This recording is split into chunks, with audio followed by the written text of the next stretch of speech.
All right, everyone, and welcome to another episode of the Toon podcast. We are the Southern Hemisphere's biggest and best and only Newcastle United dedicated podcast out there.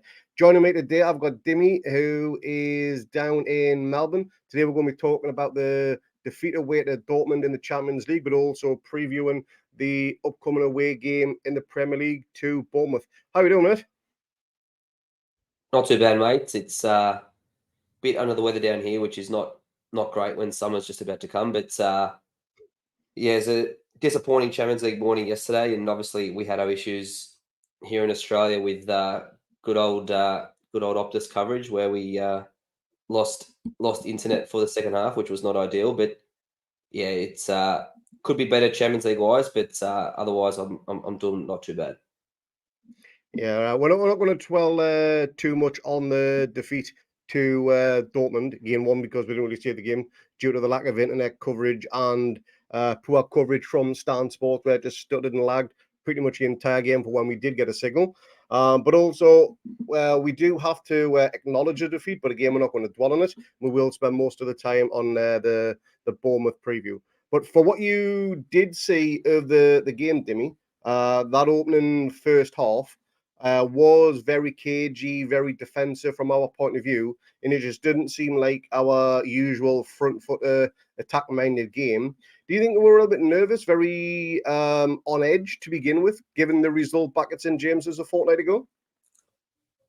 I don't think it was nerves. I think it was us conserving energy, to be honest. I don't know how much we've got in the tank to play 2-3 games a week, especially with basically the same 11 or 12 players. So I think, judging by the lineup that Eddie picked, he left Miggy and he left Gordon on the bench. I think his plan was to get the game as deep as possible at 0-0 and maybe bring those two on with half an hour to go and see if we can get a win. I think that was his thinking, more so than us being nervous or cagey.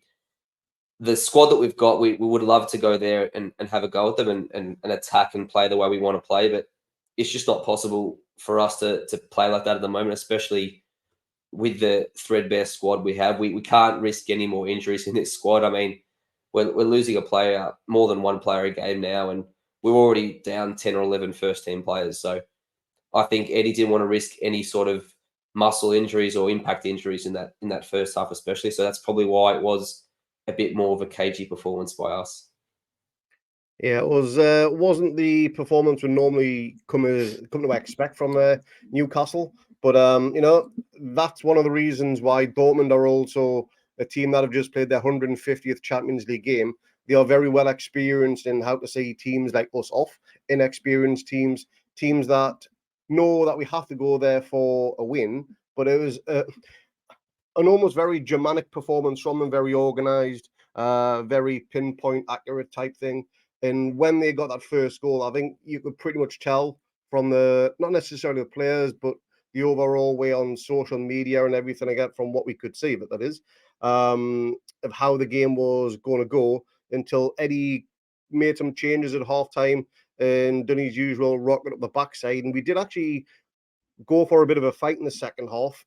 And I'm just wondering, with these small little chances that we are missing in across a few of the Champions League games, whether it be a Longstaff shot at the end of the AC game, hitting the bar twice in the game against Dortmund at St James's, and then Joe Linton with this sitter of a header. If that had went in, I know you can't really say the game would have changed definitely on there, but it would have probably put us on the front foot, and it may have changed the game in our favour.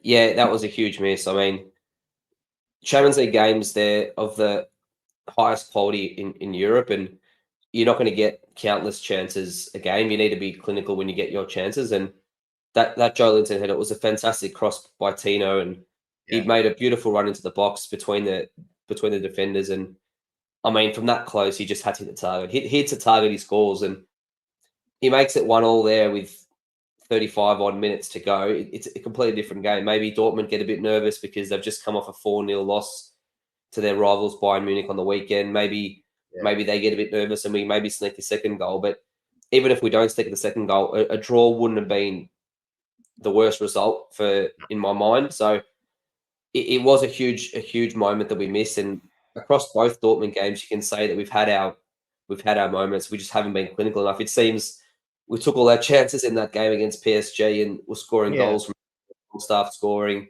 Share scoring a belter.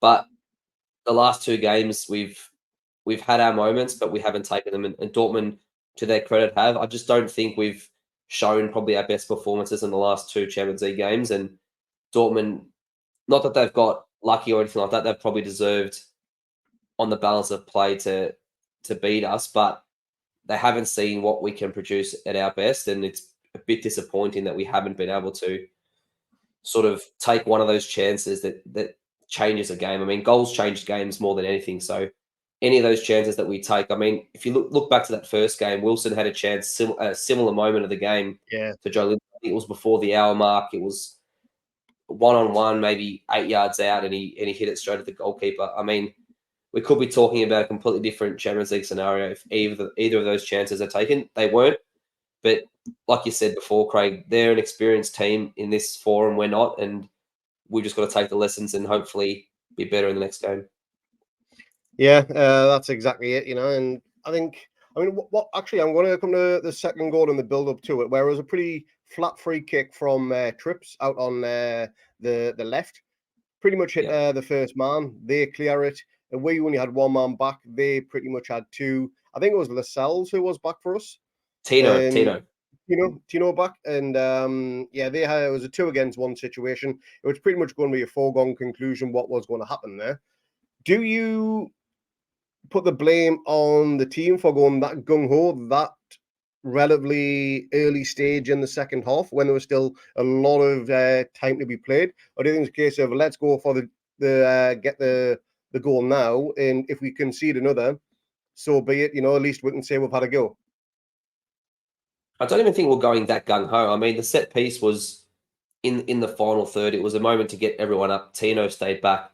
It was more so the reaction after Tripper's ball didn't get in the box and they cleared it. There was still, I think, enough time for us to get some players back. Maybe we didn't have the fitness to get back, or we had mental fatigue, we had physical fatigue. We just couldn't sort of get our position back and help Tino out at the back, so he wasn't 2-on-1. But I don't think we were going gung ho and saying, look, we have to get a goal here, otherwise we're out, and who cares if we concede a second. I think it was more the reaction after the free kick was cleared was a disappointing part, and you've got to put that down to, in my eyes, to not only physical fatigue but mental fatigue. These guys have given a lot for us in the last few weeks, especially playing most days,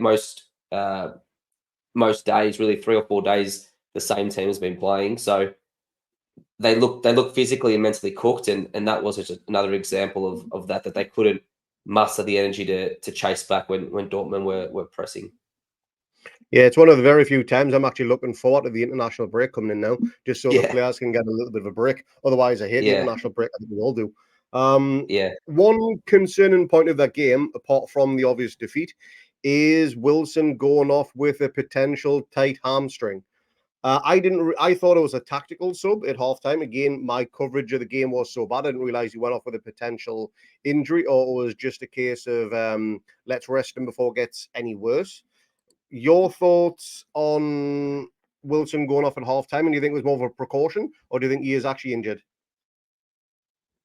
I think it's probably more of a precaution, to be honest. I think Eddie knows that we've got no other strikers in the squad at the moment. So if there's any sort of risk and Wilson feels a tight hamstring, whether he's done it or not, I doubt he's pulled his hamstring. Otherwise, Eddie probably would have said he's done his hamstring. He's going to be out for a few weeks. If it's just tightness, it could just be tightness because of, again, physical fatigue for playing every 3 or 4 days. And we know Callum Wilson is not the player designed to be playing games every 3 or 4 days with his body. So that could be the reason. I think Eddie knows that we can't afford to lose him for any duration of time. So hopefully it's just a precaution, and he could play on the weekend, and even if he doesn't start on the weekend, he can give us an option off the bench at least. But I'd hope that it was just a precaution, and the fact that we're down to literally 4 or 5 players on the bench at this point, that he couldn't take any risk about someone being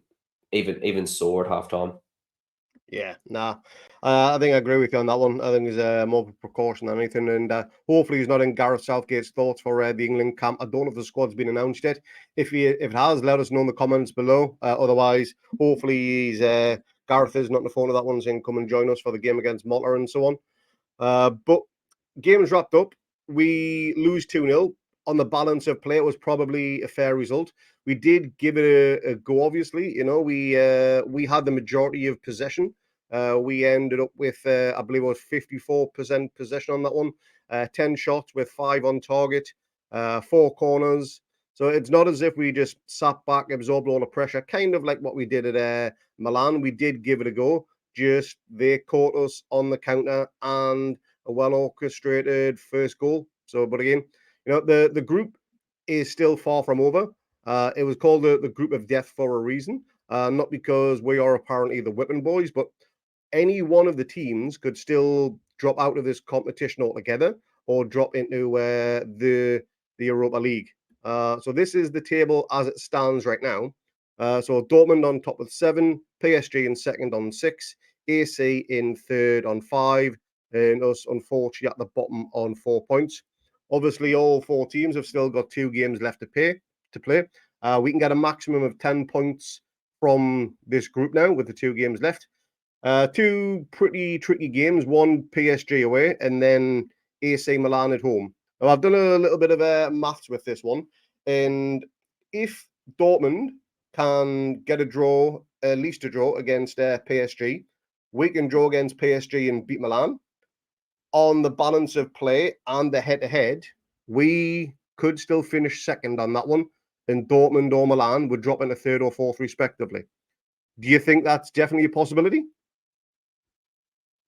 It definitely is. I mean, there's still a lot of permutations to go. I mean, people are looking at that table, especially after losing 2 games in a row, and thinking, oh, we're gone, we can't qualify. There's still a lot of football to be played. And we've got, as we know now, the Champions League's not on goal difference, it's on head to head. So unless we lose 4-0 or 5-0 in Paris, we're going to have the head to head on PSG. So that's one bonus. We drew with Milan in Italy 0-0. So if we can beat them, we'll have them on head to head. It's really only Dortmund that we can't better if we had the same points as them. So I think the best case scenario for us, honestly speaking, is probably going to be able to get 4 points. I find it very hard to believe that we'll be able to do over PSG twice, especially after we embarrass them at our ground. So if we can get a draw against Paris in the next match day, I think that gives us a big chance to qualify either in the Champions League or the Europa League in the last game. And I think that would be a good result considering like you said, the group of death. But there's still plenty of permutations to go. I don't think anyone would have thought 2 games ago Dortmund, who were last, were going to be first after 4 games. So who knows how this group looks after next match day, but let's just hope by the next time we play, we've got a bit more depth on the bench and a few more players to call back. And we're not having to go with 3 goalkeepers on the bench and 2 youth players going against Mbappe and his boys.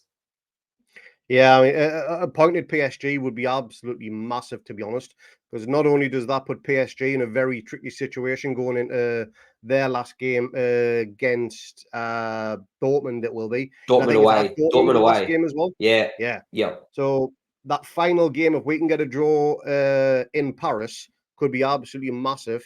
And are all final group games played Yep. at the same time? Correct. Yep, I thought as much. So watching that on a split screen could be quite interesting, to be honest. But that's a podcast for another day regarding that one. But we are still definitely in the group. The group is still very much alive. We are no way out of this competition. And even if we do finish third and go into the Europa League, that's still by absolutely a success, in my opinion. We certainly haven't been embarrassed in this competition. We've held our own. And, you know, we beat PSG, who are easily the favourites for this group, and they're by far not anywhere close to qualifying just yet. But we'll call that it on the PSG game. We're going to move now on to the Bournemouth game, which is down at the Vitality Stadium Saturday night over in the UK. So it's Sunday morning for us. It's a 3:30 a.m. kickoff for me and a 4:30 a.m. kickoff for you, Dimi. As per usual, we will be the 2 numpties getting out of bed at stupid o'clock in the morning to watch this game as we do normally. It is the longest trip in the Premier League season for both teams. To give you an idea, it is a round trip of just over 730 miles, which is around 1,200 kilometers here in Australia. They work for funny money here. And that is the equivalent of driving from Brisbane to Canberra. So it's a bit of a distance. It's a bit of a hike in terms of a round trip. But in terms of the two teams so far the season, you're not really going to get two parallels in terms of where we are and compared to them, you reckon? Yeah, absolutely not. I mean, they were a tricky team last year, Bournemouth. I mean, we played them twice. We drew 1-1 twice. I think both times we didn't play great and potentially were lucky to get a point both times. But they seemed to do decently last year with Gary O'Neill, and I'm not sure what happened with him. And he left, and they just haven't been the same team this season. They've been very, very disappointing, to be honest. And they look like a team that is going to be fighting relegation all season. And hopefully for us, that means a good result down on the South Coast. I know we haven't had the best record down there of late, but hopefully we can turn that around and get a much needed win before the international break. Yeah, their manager, I don't know much about him, and I can't even pronounce his name. Probably want to give it a crack here. Andoni Arola, I think that's how it's pronounced. Taking a page out of Lee's book and trying how to do that one. But yeah, a bit of a stark reality in his first season in the Premier League. They are sat, I think, third from top. We'll actually bring up the league table right now, just to give you an idea of how things are going. So yeah, Bournemouth there sat in 18th place on 6 points. We are currently residing in sixth on 20 points. Both teams played 11 games. Looking at Bournemouth for where they are in 18th. Luton just above them, and 17th. Both have got 6 points. However, even just 11 games in, there's already a 5-point difference or a 2-game buffer between the relegation zone and safety, effectively. That must be cause for concern for the Bournemouth team and their coaching staff so early on in the season, mate. Yeah, absolutely. I mean, not only there already is a bit of a gap between them and safety, but their goal difference is absolute dog shit already. I mean, they're minus 18 only after 11 games, and that's a shocking goal difference. And obviously, it's going to get affected when you lose 6-1 last week, like they did against Man City. But in the bottom three or in that relegation battle, goal difference is very important. We saw last year that was important for teams when they went down. Southampton, Leeds, they had poor goal differences. So you've got to worry if you're a Bournemouth fan, thinking, "Geez, have we already dug ourselves such a big hole?" I mean, it's only 2 games; there's a long way to go, but it's not great signs for them, and especially when teams like Everton and Wolves, who started slowly, they're starting to pick up more points than them. They're starting to get adrift. So hopefully for us, it's not going to be their turnaround game, and they're going to get a result. They had that big hullabaloo last year. I remember when Eddie Howe came back for the first time, and there was a big song and dance about it. They were really up for the game. They played really well. I remember that, and I think in the end we were lucky to get a draw. I think it was 1-1 in the end. So yeah, it was. Both teams are in completely different positions as they were at that time. But the only caveat you say about us, obviously, is our injuries and what squad we can field down there. I think they're definitely fragile, Bournemouth, and they're the sort of team, as you can see by that goal difference, that if you do get ahead of them, they can collapse, and we may be able to get 2 or 3 goals clear, or maybe even like a Sheffield United. I mean, we're not going to score 8 goals, but it could be a scenario like that where they completely capitulate if we get a couple of goals ahead early. So that's what I think we'd be trying to look for and trying to get ahead of them early. Yeah, I've had a little look at some of the past games so far this Premier League against the teams that you'd probably call the free scoring teams, us, Man City, Arsenal, that type of thing. And they've played 5 at the back, just trying to shut shop early by the looks of it. Now, I'd imagine they will probably go the same this weekend as well. When they've played 5 at the back against us, we've struggled to break teams like that down. Now, the team has evolved a lot last season, as we've seen. We have been able to get behind defenses in that regard, but due to the injuries and suspensions that we got, Obviously, there's no Bruno for this game, and he's very, very good at being the key to pick that lock. The team that we're going to put out, and we'll go through a few lineups, alternative ones as well. How do you see us trying to break down this Bournemouth defence if they do go five at the back? Do you think it's going to be a case of pace, clever play, long balls from Shaw, or just try a combination of everything that we've got in our locker? Yeah, well, we don't have too many options, do we? So we're going to have to sort of batten down the hatches, and whoever's fit is gonna be the option. I think the best option for us to get in behind them is going to be with our pace. I think Gordon, Miggy, maybe even Joe Willock making those runs. They're going to be the ones who are potentially going to be important for us, and hopefully they're not going to be sitting on their penalty box, so we don't have that space to get in behind. But if they do, I think we need to think about maybe having some shots from outside the box. Maybe Cher comes up and he cracks one from outside the box. I know Gordon scored from outside the box this year.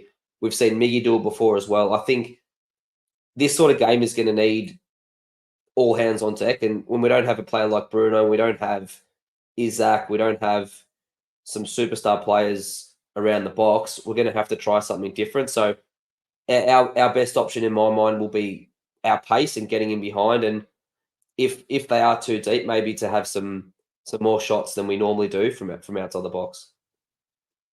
Yeah, it's going to be a strange relax. If they play five at the back, I think we will struggle. Just because we are a better team than last year, but a lot of those better players, or the players that have evolved since last year, they're just not around at the moment. So again, the likes of Isak, obviously Bonds is a new addition this season as well. Murphy, who was playing really well, now has to be out for a period of time. Bruno not being there as well. Tonali suspended too. So there are some significant key players going on. But again, we can't just whinge about players missing, because it's all about the 11 players on the pitch that need to do the job in front of them. But you said using the pace of Gordon. Now, Miggy got the goal last season by, I think it was a shot from Joe Linton. Keeper spilled it, and Miggy put it in across the keeper, went to the keeper's far post. Miggy playing off the shoulder of the defender seems to work pretty well in terms of him picking up those scrappy goals. He got one very similar against PSG.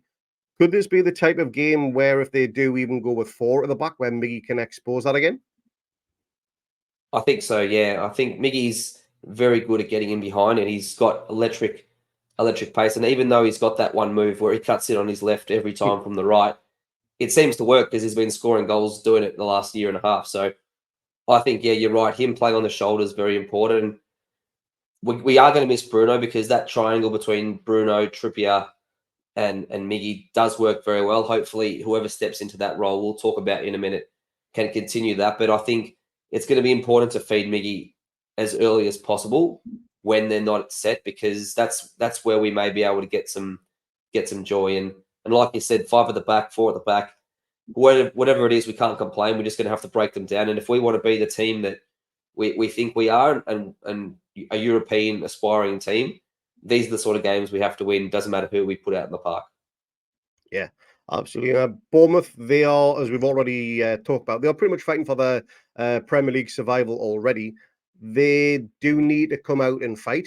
I can't imagine their fans are just going to sit back and just be happy if they try and play for a draw. At home, even if you're down at that end of the table, you should always go for the win, in my opinion. Yes, they are playing Newcastle, who are, again, a free scoring team. I think we are still the highest scoring team in the league, more or less. Man City overtook us last week with that big victory of theirs. So we definitely have goals in our locker. I think we are ahead of where we were at this stage last season in terms of goals scored. So that is an obvious bonus. But in terms of the lineups, we've got two coming right here. Now, one is with Wilson playing. Now, obviously, that could be very doubtful. And until Eddie gives his presser, which will be tomorrow for us, we won't know for certain. But Eddie's normally quite cagey in his press conferences anyway. Do you expect the whole, we'll do a late fitness test and see where he's at comment from Eddie? Yeah, definitely. I mean, Eddie's press conferences are a laugh at the best of times. He doesn't like telling the truth, which is fine. He doesn't want to give the advantage to the Yeah. opposition. But I'm pretty sure last week when someone asked him about Murphy, he said, "Oh yeah, he's getting treatment, and we're not sure how long he's going to be out for." Next minute, he's on the bench and he comes on after an hour. So I'm not sure what Eddie will say about Wilson, but I can, unless he's pulled his hamstring and he's definitely out, I think there's going to be a cagey response from Eddie saying, "Yeah, we're still assessing him. He hasn't trained, or we'll see how he pulls up." But hopefully for our sake, that Wilson can give us something on Saturday night. So a win down at the Vitality Stadium. We've all got to the lineups, bring the table back up. We can go up to 5th. We can overtake Villa, depending on how their result goes. Not sure who they're playing this weekend. Haven't quite had a chance to look at the overall fixtures. But yeah, we could go up to 5th. We could go 2 points off a Champions League spot, which, in terms of where we were at those 3-game stage, where we had 3 games on the losses, the position we're in is just about perfect for where we expected to be 11 games in, you reckon, Dimi? I think so. I mean, obviously we started slow. We lost 3 in a row at the start of the season. We lost to Brighton, Liverpool, and Man City, and everyone was sort of panicking when we had 3 losses after 4 games. But I think if you said to anybody we'd have 20 points after 11 games and sitting in 6th position, I think everyone would be very happy with that. And again, our goal difference is fantastic. It's the 2nd best goal difference in the league. Yeah. There's not much to complain about, to be honest, with how we've gone so far this Premier League season. Probably the one game was the Liverpool game. Is still going to be sitting in everyone's gut because we should have well and truly won that game. But I mean, looking at that points total, there's not much else we could have expected, I think, especially with the fixtures that we had. Not much else we could have expected at this stage of the season. Yeah, and one other thing as well, Longstaff is 1 yellow card from 1 game suspension. So if he was to pick that up in this game here, he would miss the Chelsea game after the international break. If he was picking the Chelsea game, he'd miss the Man United game. Hopefully he doesn't miss either and he can go on to pick it up at some other time. But these injuries and suspensions are racking up canny quickly, aren't they, mate? It's ridiculous, isn't it? I mean, look, you're right about the international break. It's come at a great time for us. Hopefully, by the time that Chelsea game comes around, we've got at least another 2 or 3 players back. So if Longstaff is suspended or if someone else is injured or suspended, we can cover that off. But you're right, it's a revolving door, that injury and suspension door. It's just never ending. And that January transfer window can't come soon enough, I think, for us. We're going to need some reinforcements because the boys who have been playing week in, week out are going to be absolutely cooked by February or March if they don't get a rest. Well, if the other 19 teams go about it, they'll have more laws and rules passed that any team that plays in black and white or is from the northeast of England, that is Yeah. called Newcastle United or plays at St James's Park, won't be allowed to sign anybody from anywhere else in the world unless it's from the Northern Conference League somewhere. There's that rule that they're wanting to bring in about not being able to sign players from the Saudi League is absolute bullshit. Going a bit off topic on this one, but what is your thoughts on that potential rule and try and keep it PG? Yeah, it's again the big 6 are again just scared of us, aren't they? I mean, this sort of stuff's been going on for years. I mean, Frank Lampard signed for New York City and then signed for Manchester City.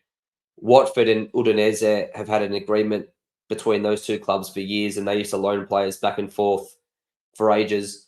Wolverhampton Wanderers used to be sold or loaned every Portuguese player in the world at one point because of that relationship they had with that dodgy agent. So this sort of stuff happens all over the world, and the fact that other big clubs or so-called big clubs, big 6 clubs, are threatened by us getting a couple of players from the Saudi league on loan is ridiculous. So look, judging by the way they've treated us previously in terms of this whole post takeover scenario, it looks like this will go through and we won't be able to get the likes of Ruben Neves on loan, which will be unfortunate because we need bodies. But it's just another sign that people are threatened by us, and if that's the way they want to do it, let them do it that way. We'll find other players and we'll get around that. But yeah, it's just petty bullshit, isn't it? It really is. Absolutely is. I'll tell you what, all that Saudi League needs to do is just release him from his contract and sign him on a free. Then we loan him back to them. Whichever way they want to go about it. There'll be some loophole going around, which no doubt Piff have tried to look at and whatever. But yeah, you're right. It is absolute bullshit. And they are running scared because, as we've said many times, the beast has awoken and he's just about getting ready from his slumber. And when he is fully awake, this club's going to hit the big time. But getting back to where the Bournemouth previews, we went slightly sidetracked with that one. We're going to go through two lineups here. So the first one is with Wilson in the lineup. I'll run through this. So back line is Pope in goal. Trips out on the left due to Target and Byrne both being injured. Lascelles, Shaw is the two centre backs, and Tino out on the right. Willock, Joe Linton, and Longstaff making up the midfield. Gordon out on the left. Wilson up top, and Miggy out on the right. If Wilson is fit, will this be your preferred 11? Yeah, definitely. I think it was good to see Lewis Hall start against Dortmund. I think that was more due to the fact that they wanted to keep Miggy and Gordon on the bench, A, not to get them injured, and B, to keep them as the super sub. But I think our best back four is definitely Tino and Trips in the two fullback positions, whether Trips is right back or Tino left or vice versa. I think that's the best back four. And in terms of the midfield picks itself because they're the only three real fit midfielders we've got besides young Lewis Miley. And then the front three as well picks itself because they're the only three forwards we've got in the squad left. So I think that would be, if Wilson can start, that'll definitely be the 11. Yeah. If there is even the slightest doubt about Wilson, would you even risk him for a place on the bench?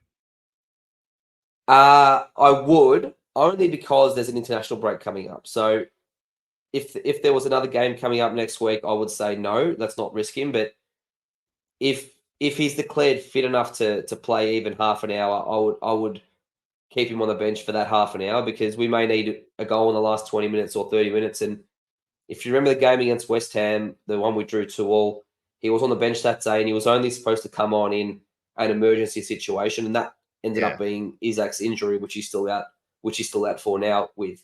So I think Wilson should be there unless he's 100% done his hamstring. I think he should be there as an emergency because Wilson at 70, 80% for 20 minutes is going to be better than any other 17 or 18-year-old youth player who's never played in the Premier League before. Yeah. No, I do agree with you on that. The only thing that is quite worrying, if he isn't quite 100%, you look at what happened to Joe Linton a few weeks back when he came back early. He went off literally 5 minutes after coming on. I think it was the Brentford game. Might be wrong on that one. Yeah. And then obviously Isaac as well. Jacob Murphy. Isaac, yeah. Yep. And Jacob Murphy, he went off after just a few minutes against I can't remember now. Against Arsenal, yes. So that is a potential worry for me, bringing players back too early and then getting re-injured, which means they spend even longer time away. If there's any shadow of a doubt for Wilson, don't involve him at all, in my opinion. If he's fit, then yep, put him on the bench, put him in the starting lineup, do whatever you would see fit. But genuinely, if there's any shadow of a doubt, I wouldn't even risk him because we don't really know when Isak's back. I know Eddie said after the international break, but that could be closer to Christmas, could be whenever. We really don't know. And I do not want to run the risk of having no striker up there. And I don't want to use the emergency loan market if we absolutely have to, or whoever's on the free transfer list as a free agent, whatever, because them players just aren't going to be cutting it for us.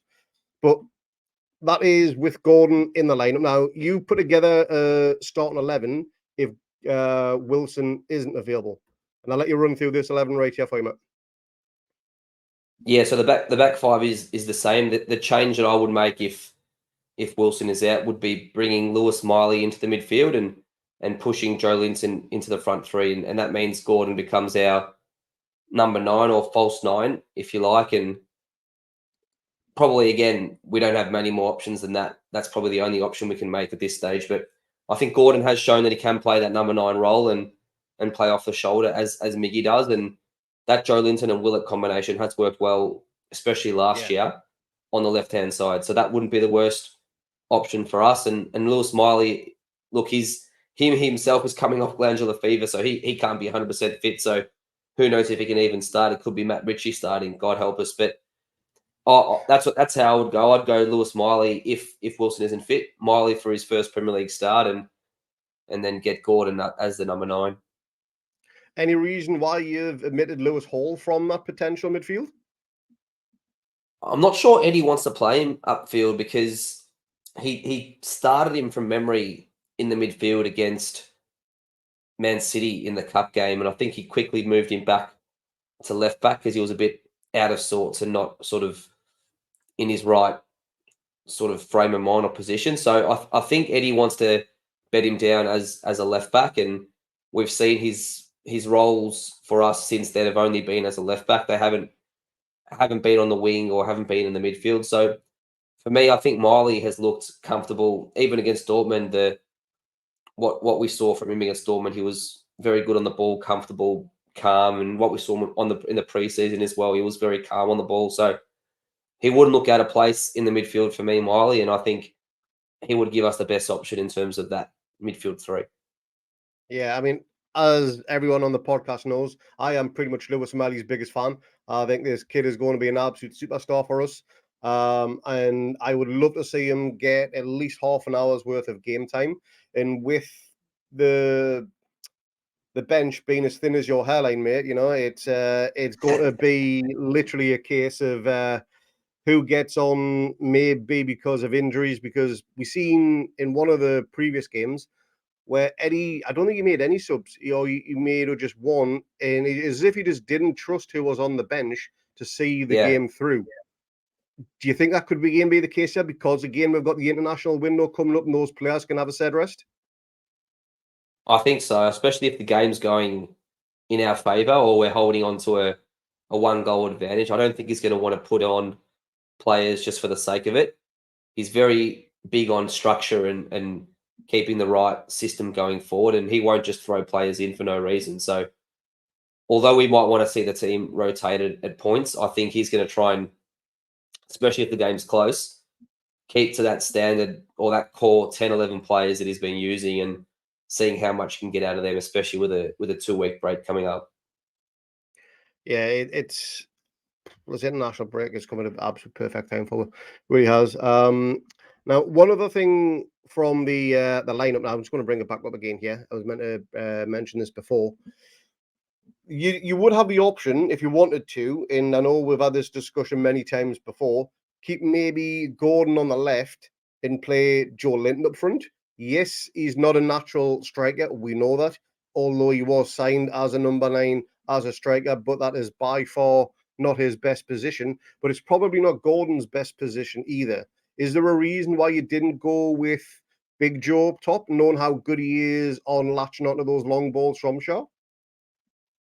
I think the long balls that he latches on, I think he makes his runs usually from out wide, not as a straight striker. Right. So if you remember his runs, he's always coming from out wide. He even did one against Dortmund where he was clear on goal if he controlled it, and he just didn't control the ball. So I think that left wing position is the best for him, and especially with him and Willock, they can swap. They've played together a lot last season, so I think that would be the best for him. And Gordon, for me, is more so that annoying play that defenders probably don't want to play against. He's going to be buzzing around and playing on the shoulder. Joe Linton might make it a bit easier for them, if I'm honest. Whereas Gordon will be a lot tougher task to mark. Yeah, the one thing I don't think we'll see much in this game if Gordon does play up top, if Wilson is omitted from the squad, is I can't imagine there's going to be many crosses coming in. Gordon's not really known for his aerial threat. So I'd imagine if there are going to be any crosses, they're going to be low rather than high. But I'd imagine a lot of the players going to be in and around the box, on the floor, shots coming from outside the box, like you said, if they do pack the penalty area. So yeah, long balls maybe kept to a minimum in this one, unless maybe Big Joe does play up top, where we all know his aerial threat is normally pretty decent. So we'll see how Eddie wants to go with this one. It should be a feisty game. Eddie returning back to the vitality again, along with Mad Dog. He will get a good reception on there. Wilson, as we know, may or may not be going back to his former stomping ground. Matt Ritchie is also former Cherry as well. And I don't you probably remember Matt Ritchie's equaliser in that 2-2 Yeah, I game a do. few years back What a in the goal. Yeah, 94th minute, whatever it was, on a volley from yeah, across. yeah. I love the fact that he celebrated that goal and all the fans spilled onto the pitch and everything like that as well. That was a cracker. And the last time we won there was back in the COVID season, I believe, with Yeah. Cabbage Heap when we won 4-1, with Lazaro scoring the fourth. Whatever happened to him? I wonder what he's doing now. But yeah, Could so use him. so that's another thing. Yeah, we wore a bright orange kit that day. Now, one other thing as well, there is talk that we have to play in the cursed Saudi kit again, due to we're not going to be able to play with the black and white stripes because of the obvious color clash. And I think the kit that I'm wearing now is going to be too dark for it to be noticeable difference in between, albeit it's some random pattern as opposed to stripes. But the bright green is going to be the obvious one to stand out against their red and black. This whole curse Saudi kit thing, it started off as a bit of a meme and as a bit of a joke, but it's now dragged on. I think we only won one game last season wearing that kit, and that was away at Everton. If we do have to wear the green kit in this one, it'd be kind of nice to get 3 points down on the south coast, wouldn't it? Yeah, it was a bit like that the Saudi kit last year, and obviously this year it probably hasn't been great for us either. So look, I don't care what jersey we wear, to be fair, as long as we get the 3 points, that's all that's going to matter. I think the blue kit wouldn't clash, to be honest. I'm not sure why that's an issue, but if we have to wear the Saudi kit, so be it. Let's just hope we can get the result, and it won't matter what kit we wear. I'm sure plenty of Newcastle fans will be getting the kit off if we win. Yeah, and last time I watched a Bournemouth game, it was pissing down, but that never stops us from shirt over the head, giving it the old twirly, just like you did on that video you sent, getting your chest pubes out on show. But yeah, it'll be should be a cracking game. Hopefully the players are up for it. The players are refreshed. Hopefully Wilson's fit enough to start, and hopefully we can come back and continue our unbeaten run, stretching that to 8 games, current run of 7. And hopefully we can pile more misery on Bournemouth by taking 3 points back to Tyneside. Before we wrap this up, Dimi, I'm just going to get 2 predictions from you. One final score and also first goal scorer. I'm going to go with a 2-0 win, and the first goal will be scored by Miggy. Miggy again down on the south coast. Well, I've been thinking about this, and it's either going to be a really close game like it has been for the last 2, or it's going to be so open, almost the likes of Sheffield United away type thing. I'm going to go 4-0. Ooh. Yeah, 4-0 away win. I think we'll score early, and I'm going to put me black and white cap on Yaron and say Anthony Gordon with a hat trick. We haven't had a hat trick goal scorer for a long time, so we're due. Was Jose Perez the last person to score a hat trick for us in the Premier League? And that Southampton It was game against Chelsea. Was it Southampton or was that Chelsea game? The last game of the year, was it the maybe Southampton? Whoever but it was was, definitely let me St know in the James's comments Park. down below. Yeah. It was at St Yeah, James's Park game, I remember that. It was definitely Perez. I just can't remember which game it was. But that tells you how long we've been waiting for a Premier League hat trick. Big Dog came close against West Ham when he hit that one against the post, which could have won with a game on that one. Wilson's had a few. He's had many doubles. He's had a lot of doubles. Yeah. He just hasn't scored that third. Yeah, so a hat trick would be very nice, and it would just make Gordon's stock rise that little bit further for an England call-up. But please don't go. We don't want to get injured. No, don't go. Stay away from that England. We won't let him leave. No, we'll chain him to the gates at St James's if we have to. And but yeah, if I'm going to go 4-0, Gordon with a hat trick, and you're going 2-0, Miggy with the first goal. Yep. Yep. Perfect. So either of those do come off, then obviously it's a case of Nostra Craigie or Nostra Dimi back in action. We will see. But let us know your full-time predictions and first goal scorer in the comments below. We will wrap that up for this episode, Dimi. We will see everybody again on the Bournemouth review pod, which should be out sometime on Sunday night for us, or maybe Saturday morning for everyone watching back in the UK or wherever you are in the world. But thanks for joining, Dimi. I'll let you get off to bed now. Whatever you plan on doing, you are an hour ahead of me. So it is pretty much 9:30 your time. I'm gonna go and have something to eat. I am absolutely famished, mate. Enjoy the rest of your night. Good luck to the Toon on Saturday, and hopefully we can bring 3 points back to Tyneside. Cheers, mate.